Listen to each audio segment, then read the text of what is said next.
Well, good afternoon, ladies and gentlemen, and very, very happy International Women's Day.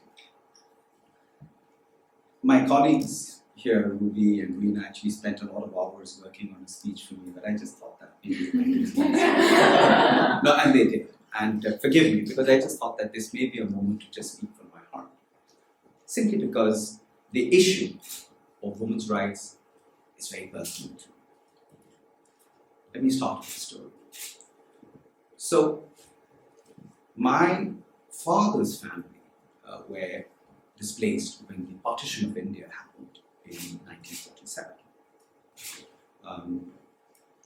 India went through a very difficult period of a society that turned on itself. But we are also a country where the scourge of misogyny and patriarchy and inequality is deeply embedded in those very biases that some of us were discussing this morning, the inherent biases. So my grandmother was married at the age of 11 and she had 9 children starting from the age of 12. And that was the norm. And this was not discussed within the family because it was seen as something which was acceptable. And I'm saying this because my own son is turning 10 and I just come back from boarding school. I was 10 years old then. And I still remember the look on my grandmother's face, the weak, very fragile, emaciated woman trying to look after a large family and trying to be good and reasonable with everyone and yet being mistreated by my grandfather. And that was the first time ever in front of my parents around the dining table, I challenged my grandfather and told him that this is unacceptable behavior. There was shock and silence on the table. That was not the norm. That's not part of our culture where we challenge our elders. And nothing was spoken about it. My parents didn't say anything about it. I was worried that I'd probably end up getting a thrashing, which was that at that time corporal punishment was not unusual in our society. But I recognized then that that was perhaps that moment in my life where I would become a champion. And it is that reality when I, in my early career, watched in some of the most fragile parts of the world, the scourge of violence that was generated against women and children. And the fact is, it doesn't matter which society we come from, how developed we are. I've seen it firsthand that people, men, are by nature reckless. It's just because of those very biases that we speak to when we are children, at home, where the male child is preferred over the female child, where the male is given more advantages over the girl, where when there is a case of domestic violence, I remember in Kenya we did a study where it was many women thought it was acceptable to be beaten up by their husbands. That is how ingrained those realities are. Female genital mutilation and cutting. Grandmothers are major proponents of pushing for it because they want their granddaughters to be married off when, and it doesn't matter which religion they come from. It's a cultural norm accepted as something that is the way for a path for a woman's progress. Whether I was in Somalia or Iraq or Bosnia. I mean, when the war broke out in Bosnia, who would have thought here was an advanced European country with literacy levels which surpassed most of those countries in Western Europe, could just turn on within itself and damage and hurt women. So it is those experiences that perhaps gave me an insight that, as men, we tend to fail women in our societies. We fail them as sons, we fail them as fathers, we fail them as brothers. And we probably have a much bigger responsibilities rather than just, slogans of equality. What is it in our actions we are able to do? So let's roll this back a bit. Now, in Kenya, for example, where I'm coming from, one of the biggest challenges that country confronted was the very high levels of maternal mortality, which is maternal deaths, women dying at childbirth. I was that time the head of the UN Population Fund. it was recognized. I mean, Kenya was amongst the 10 most dangerous places for a woman to give birth. There was high levels of death at childbirth because of postpartum hemorrhage, because of HIV, and because of hypertension. A common cause for death across Africa. Bottom line was that we decided that we would go into a partnership with the government, with WHO and UNICEF. But this time we looked at 6 companies, 6 private sector companies, which included a Chinese company called Huawei, an American company called Merck, a British company called GlaxoSmithKline, a Dutch company called Philips, and a Kenyan company called Safaricom, and the Kenya Healthcare Federation. We came together and we said, look, let's do something to fix this problem. And the 6 counties of Kenya, which had the highest burden, they contributed to 50% of the maternal deaths. We said we'll go there. And even there was a lot of questioning, even within the UN security system. They said those places are too dangerous, they are on the border with Somalia.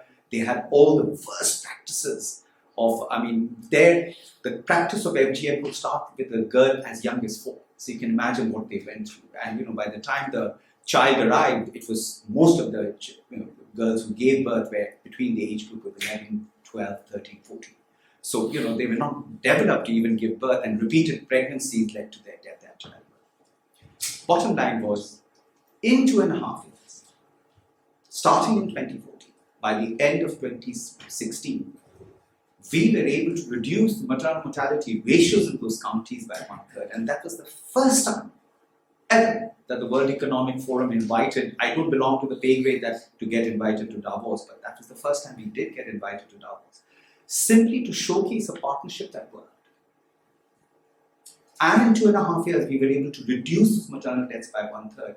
And it went to show, and by the way, that started as a public-private partnership where UNICEF, WHO and UNFP invested about $15 million, a joint fund which had been set up by UK's DFID then, the development arm of Britain and Norway. And today that's turned into a $250 million public-private enterprise, which is looking at connecting all of Kenya into telemedicine. The situation of women has dramatically changed in this period, with the president issuing a clarion call that we have to end the scourge of FGM, we have to end the scourge of female genital mutilation and cutting, we have to end violence against women. When you have political leadership that speaks to it, that's where the transformation happens. So there are 3 P's that must accompany women's rights. First is political will. And I'm seeing that. I've seen that in China. Ladies and gentlemen, don't forget, the progress China has made in the last 40 years would not have happened had it not been for the emancipation of women to join the labor force. Bottom line. So you had a dual income at the household level. It's simple economics. Dual income at the household level, women are empowered, employed, and educated and skilled. And therefore, you saw this rapid rise. Same story with Western Europe and all those countries who made rapid progress post-Second World War. Now, this progress will only be possible when we put gender at the heart of this. So if you look at the first 5 goals of the SDGs, that's the unfinished business. That's the work that we've not been able to accomplish, and that is why they've been brought back. They've been brought into the Millennium Development Goals, and frankly, everybody's tried. But our subconscious biases are too deeply ingrained. And however sophisticated a society we may be, it's still somewhere lurking in there. And therefore, it needs ambitious affirmative action for that kind of transformation to happen. And when I say ambitious, it means men have to stand up robustly for women's rights. And with fervor and with gusto. And it has to start at the household level, which then needs to go into communities and at the national level. But the first P is the political will, which is absolutely necessary to make that sort of transformation happen. The second is the right public policies. I used to be in UNICEF. We used to try very hard to have gender-based budgeting, working with governments. That was not, they would first ask you, what is this gender-based budgeting? So invariably, if you look at emergency responses and you look at the whole UN system put together, we ourselves have been quite weak when it came to issues of women. We were, children would be better taken care of, adults would be better taken care of, but somehow in that emergency response, invariably women were left out. So, if you're looking at the characteristic dwelling in which we have to start maintaining the momentum and rigor for the 2030 agenda or the SDG 5, it will have to be all of societies, therefore the right public policies that brings it all together. And the third P is partnerships. And today that conventional partnership of governments and the UN trying to do it is over. In fact, the UN's relevance is now going to be how do we convene, connect and catalyze new partnerships with private sector, civil society, governments in order to make this one issue of the SDG 5 work. Because if we get gender equality right, it is the anchor for the success of the rest of the SDGs. So I'm delighted to be able to express myself with this opinion to you simply because I do realize that today we are in China, and I think China can potentially be a role model of that catalytic change that we want to see, and that is the ambition that we have in our UN Development Cooperation Framework with the country from 2021 to 2025, where gender is not just about UN Women or UNFP or UNICEF, it's across the UN system as a common theme, and we have a gender theme group which we intend to work with fervently to make sure that we make China a model for that.